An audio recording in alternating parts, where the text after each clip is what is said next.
Today I'm going to explain how to make your very own RSS feed for your website so that you can syndicate your content and allow new and returning visitors to know when you have brand new articles and events on your website.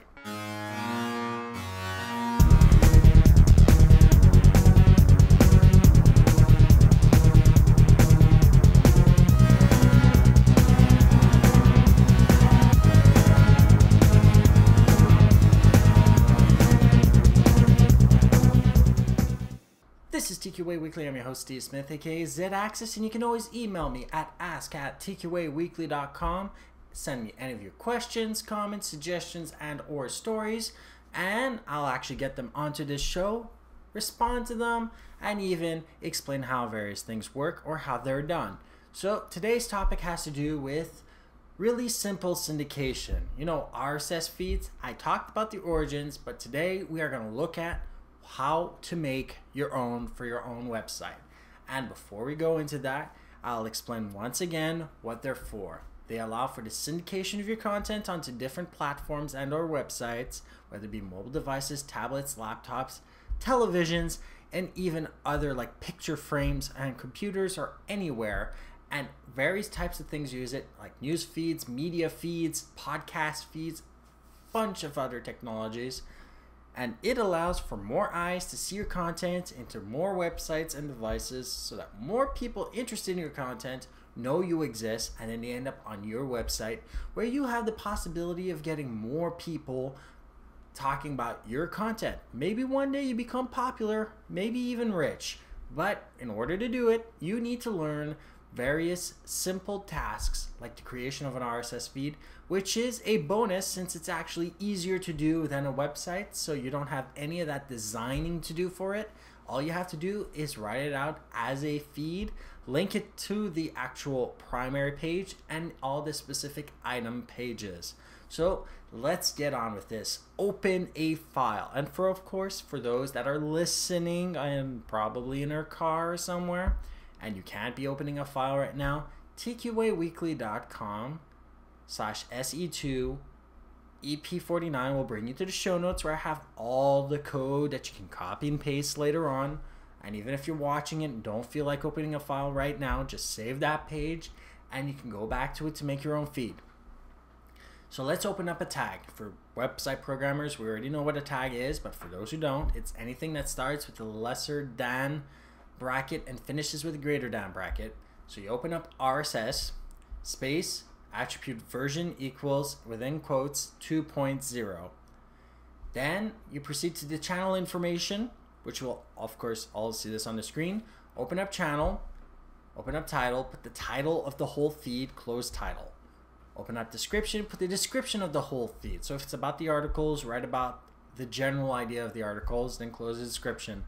Then you open up link. This is the master page where everything starts, where you have all your links to all your articles on your website. That's the link you want to put there. And then you close that link. Now, each of your articles, events, episodes, whatever it is considered an item. So, if ever you have new items to add, you will put it above the previous ones, just so you understand. Oldest at the bottom, newest at the top. And this is how you do it. You open up the item tag, open up the title tag, put in the article or event title, close title.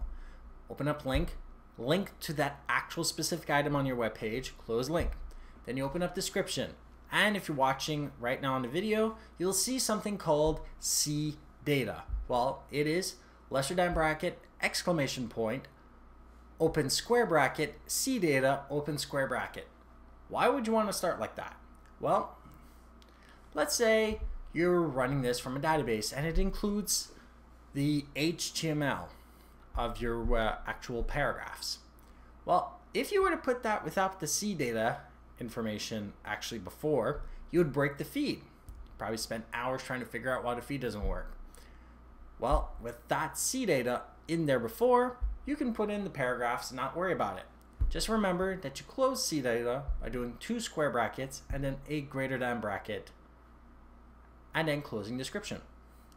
Then you have guide, G-U-I-D. Put the same link you did for link before and then close guide. Then you got the pub date, PUB date, and this one has to be formatted in this specific fashion. The 3-letter representation of the day, comma, space, the 2-digit representation of the date.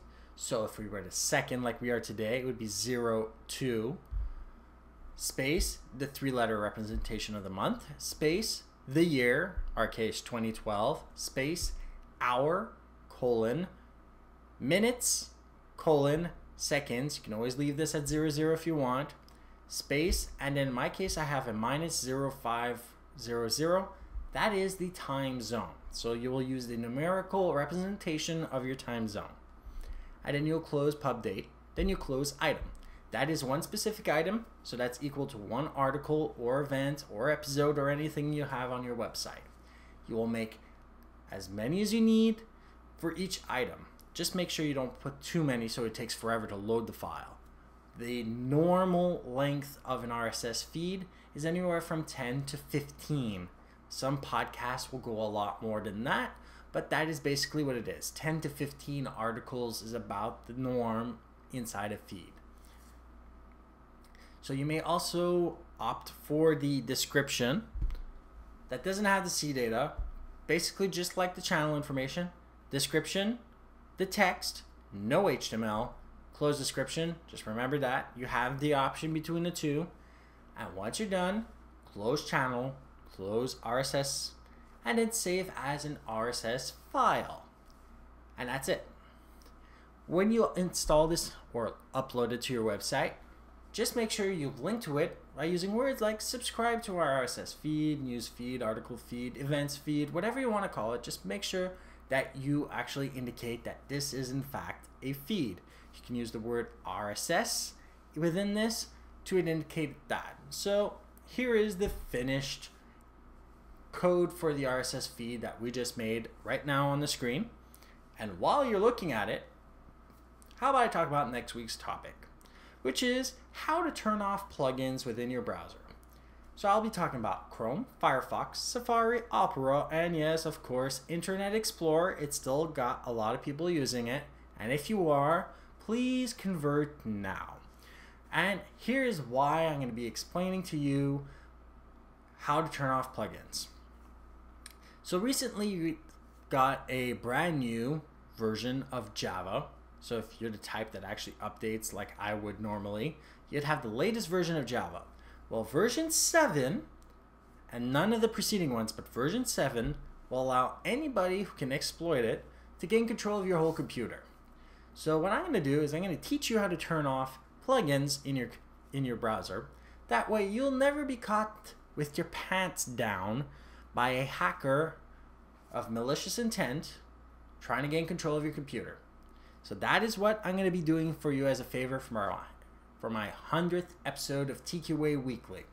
If there is another browser that you like using and you want me to talk about it and how to turn off the plugins, send it over to me at ask@tqaweekly.com before Friday of this week so I can get all the instructions I need to add it to the show.